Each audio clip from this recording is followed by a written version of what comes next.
1, go! Good afternoon everyone. Ako si Rivia El Capo, nag-eskwela sa Central Philippine University. So subong, diri ako subong nga nag-interview about sa teenage pregnancy. Sir, ma'am, good afternoon. Pwede niyo ba ayan pakilala inyong pangalan? Good afternoon. I'm Arian Talosa, isa ka staff din sa CPU. Hi, I'm Jude Labanda, I am a faculty here in CPU. But before that, sir, so nakakabati ka mo sa teenage pregnancy, ano yan sa isip niyo, sir? Well, for me, teenage pregnancy is nowadays is really rampant, and we need to we need to do something para ma-lessen isa because we're trying to educate our students, yet there are still cases of teenage pregnancy. And I think basically kulang pa, kinahanglan pag naton i-develop or to think of something balang para mapalesen ang amusin nga klase ng kaso. Sino, ma'am? Yeah. So, para sa ginamba ni Sir, yeah, very rampant kita teenage pregnancy nowadays, biskang diin man kita.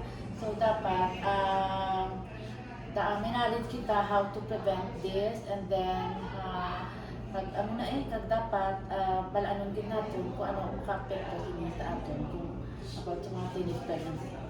So, sa inyo, sir, ano yan ang mga sanhi sa teenage pregnancy?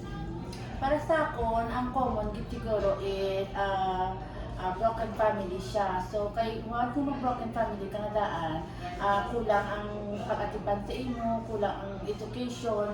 So wala ka nakabalo ka ng obrahon mo. So amo na siya damo ang negative pregnancy because dyan ang gid ang focus ng tao, especially kung babae kaya. So kung may nubyo ka, amo na gid na ang focus mo.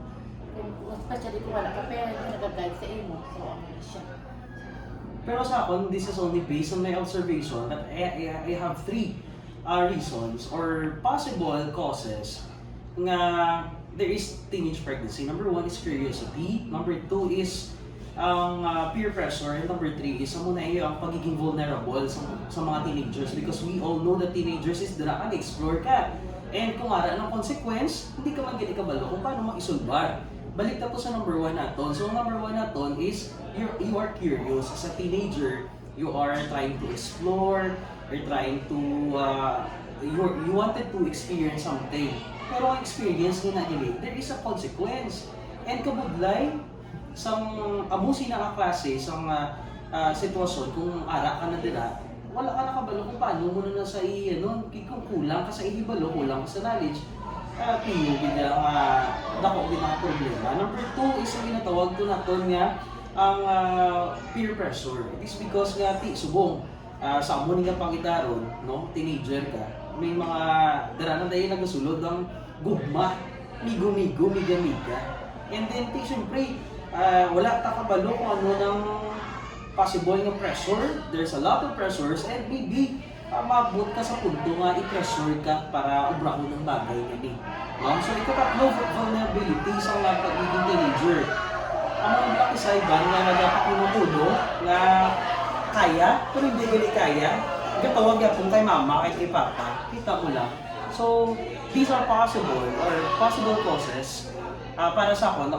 That's only based on my observation that the teenage pregnancy is nag-exist or sabihin natin na may amusin na kapag. So next, sir, ano yan ang mga panganib na sa kalusugan na nauugnay sa teenage pregnancy? Tagalog ko tayo. Sige, panganib. So, panganib, ma'am. What are the possible risks? Madam, sila yan, no? Kung ako yan siguro, siyempre, mag-depress na sa active sa ikong bata pa. For example, 15, 16. Ano mabiya mo pala, hindi mo sa 16, no? Hindi kung bata siya, wala sa obra. O, what if kung hindi man siya panagitan, bigyan mo poison niya, ano ang ipakaon niya, anong gatas niya, kaya po niya, ano ipakaon sa bata, siyempre ma-depress siya, kasi wala sa kabalukan o brahon niya, especially what if kung parent, pigato man big. So, ano nga ang mabalat ng bata? So, ano matapos sa bata niya? Di ba lang? Ma-depress nang din na siya, di ko ma-depress siya, kung pagkita matapos sa bata, wala na po siya. Agree ko. Di syempre dapat, kung ang masulod kasi sa bagay nga na, you should be ready in all aspects, no? Diba? Mentally ready ka, physically ready ka, financially ready ka. So dapat naka-ready. So since you're still young and you're not ready, mapektuhan din ang mentalidad mo, mapektuhan ang tanang-tanang nga bagay, pero hindi ka lang may ginaisip, katsagan mo, the end of the world na, and there are things na magsulod sa mind mo nga, hindi nagkakadapat. That's why you need to seek help. If ever natabo na seek help din sa parents, balik din sa ginikanan.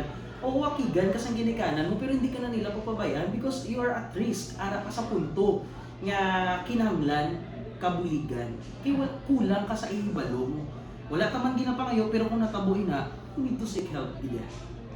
Sir, ano yan ang makapekto sa pag-eskwela sa mga naka-experience ng teenage pregnancy?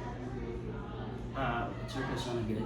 Ano ayan ang makapekto sa pag-eskwela sa mga naka-experience ng teenage pregnancy? Makaapekto Sa ilang pag-eskwela? sa ila kapag eskwela, number one, inayamuya ka. Mahuya ka, nagbusong ka mo. Everybody is expecting you to excel at school, to finish your school, kaya ginapa-eskwela ka. Anong purpose mo magsulod ka sa eskwelahan? To study, to finish your studies. Pero kahit wala mo na nobra, nagbusong ka, mahuya ka. Tiki nahuya ka, ano ka? Mauntad ka. So dako gina sa nga risgo or dako gina sa nga kawianan, kaya dako gina sa nga bagay para maapektuhan ang mga pagtuon ng pag-eskwela. Kasi yung mamimidu. Actually, kay tiginubra mo na siya, yung mas ano na lang siguro, yung mas stand up. Oo. Patunon mo na lang ang sitwasyon na natabo na. Be stand up ka lang and then, focus, pila ka lang mayo. Isipon mo na lang tinatabuin na it because there's a purpose of what happened and then, pila ka lang para sa future ng bata mo. That is. Hindi ka mabuya, ate, ano mo na ka natabo na.